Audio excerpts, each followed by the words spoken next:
श्रीमन्महागणाधिपते नमः। सरस्वत्यै नमः। वेदाय नमः। वेदपुरुषाय नमः। कुलदेवताभ्यो नमः। इष्टदेवताभ्यो नमः। मातृपितृचरणकमलेभ्यो नमः। गुरुवे नमः। सत्यं परम धीमहि। भगवत भक्तों, पूर्व की भांत आज भी मैं आपके सामने महात्म का वर्णन करने जा रहा हूँ। भगवत भक्तों, सज्जनों, भगवत प्रेमियों, मैं पूर्व के व्याख्यान या अपने पाठों में सत्य के विषय में बता चुका हूँ। सत्यम परम धीमहि। ब्रह्मा जी जिन्होंने वेद शास्त्र पुराणों की रचना की है, उन्होंने भी सर्वप्रथम श्रीमद् भागवत की रचना करते समय कहा है सत्यम परम धीमहि। संसार में सत्य से बढ़कर के कोई नहीं है। जगत मिथ्या, ये संसार पूरा जो है मिथ्या है। मां प्रकृति है। नमो देव्यै महादेव्यै। प्रकृति को प्रणाम मैं जरूर करता हूं, लेकिन वो भी उस परब्रह्म परमात्मा के ही आदेशानुसार कार्य करती है। वो परब्रह्म परमात्मा सत्य वही केवल शेष रह जाता है। जब प्रलयकालीन बेला होती है तो सत्य के अलावा कुछ ही, उस परब्रह्म परमात्मा के अलावा कुछ शेष नहीं रह जाता है। तो उस परब्रह्म परमात्मा को मैं सत्य के रूप में अपने अंदर धारण करूं। सभी सज्जन लोग उसे धारण करें, उसकी उपासना करें और उसको हमेशा नमन करते हुए अपने गृह में स्थित करें। उनके पदों को घर में लिखें। आज इसी उस पर हम चर्चा करेंगे। साथियों, एक बात और बता दूं, मैं पहले से बताता चला आ रहा हूं कि मेरा केवल स्वांता सुखा है। किसको अच्छा लगता है, किसको अच्छा नहीं लगता है, इससे मेरा कोई तात्पर्य नहीं। मुझे कर्मण्येवाधिकारस्ते मा फलेषु कदाचन। मुझे अपना कर्म करना है। मेरी इच्छा है, मेरे उद्गार हैं। मैं ये चाहता हूं कि मैं अपने कुछ ऋण जो होते हैं मनुष्य के ऊपर, देव ऋण, पितृ ऋण और ऋषि ऋण, ये जो ऋण होते हैं इनसे भी मनुष्य को उद्धार होना चाहिए। साथ ही कुछ पितरों को जो है हम यहाँ से मोक्ष दिलाने के लिए कुछ काम करना चाहिए। तो मैं जब ये पाठ करने जाता हूँ तो अपने पितरों को स्मरण करता हूँ, परमात्मा को स्मरण करता हूँ कि आइए और जो मैं पाठ कर रहा हूँ वो आप सुनिए। शायद इसमें आपका ही भला हो जाए, क्योंकि पठनात् श्रवणात् और लिखने से भी, पदों के लिखने से भी श्रीमद् भागवत के लाभ, अति लाभ प्राप्त होता है। तो हमारा अपना कर्तव्य है, वो मैं अपना कर्तव्य कर रहा हूँ। किसको अच्छा लग रहा है, किसको बुरा लग रहा है, मुझे इससे कोई मतलब नहीं। मुझे पूर्ण संतुष्टि हो रही है। मुझे आनंद की अनुभूति होती है जब मैं इसका जो है पाठ की व्याख्या करता हूँ, तो बड़ी आनंद की अनुभूति होती है। चाहे वो सही हो या गलत हो, कहीं त्रुटि हो रही हो तो हो रही हो, लेकिन मुझे पूर्ण आनंद की अनुभूति होती है। मैं ये समझता हूँ। तो आइए सज्जनों, हमारे साथियों, आज फिर पुनः हम महात्म की ओर चलें। श्रीमद् भागवतम पुण्यम आयु आरोग्यम पुषिदम पठनात् श्रवणात् वापि सर्व पापै प्रमुच्यते। ये आपका श्लोक हुआ। ये श्लोक स्कंद पुराण के विष्णु खंड का है। इसका सरल नाम रूप आपके सामने स्थित है। श्रीमद् भागवतम पुण्यम आयु आरोग्य पुषिदम पठनात् श्रवणात् वा अपि सर्व पापै प्रमुच्यते। श्रीमद् भागवतम पठनात् वा श्रवणात् पुण्यम आयु आरोग्यम पुषिदम सर्व पापै अपि प्रमुच्यते। ये आपके सामने सरलता मूल। एक बात इसी के बीच में मैं और बता दूं कि जो है सुखदेव जी केवल किसको सुनाने चले थे? राजन परीक्षित को। राजन परीक्षित को सुनाने के लिए आए थे। जब घोष सुना, जयनाथ सुनी वहां पर और सुखदेव जी पहुंच गए तो वहां पर जो है देवता लोग, ऋषि लोग, सब संत लोग आ गए घोष सुन करके।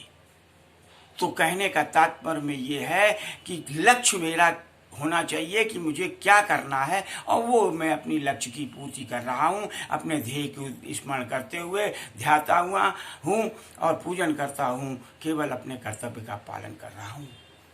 तो वहां पर भी विघ्न डालने के लिए कुछ लोग आ गए थे, देवता लोग। अरे जिस सामान्य मनुष्य की तो बात अलग है, देवता लोग विघ्न डालने के लिए आ गए थे और कहने लगे राजन परीक्षित को सुधा कुंभम गृहीत्वा, सुधा के अमृत के कुंभ को लेकर के आए और कि ये अमृत जो है परीक्षित को पिला दो और हमें जो है ये कथा अमृत दे दो।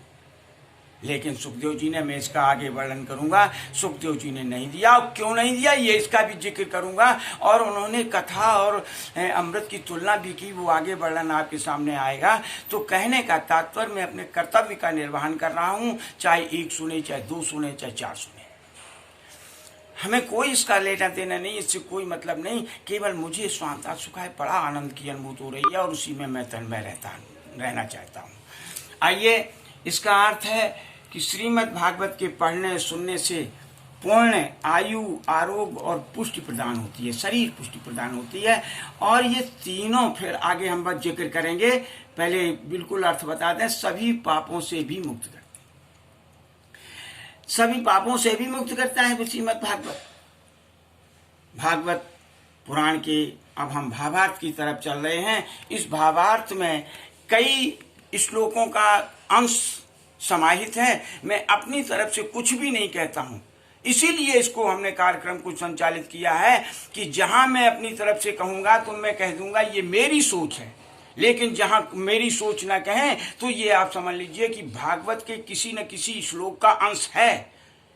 चूंकि मैं बुराई किसी की नहीं करता हूं, पंडित लोग समयाभाव के कारण इन चीजों को छोड़ देते हैं। जो चीज छूट जाती हैं उनको मैं कहना चाहता हूं, उन तक उन वक्तव्य को, श्रीमद् भागवत के कथन को मैं आप तक पहुंचाना चाहता हूं, क्योंकि उनका भी दोष नहीं है, समयाभाव होता है। और आदमी ये कीर्तन जो है, श्रोता जो है कीर्तन ना सुने तो कहते हैं पंडित जी क्या रूखड़ कथा कह गए।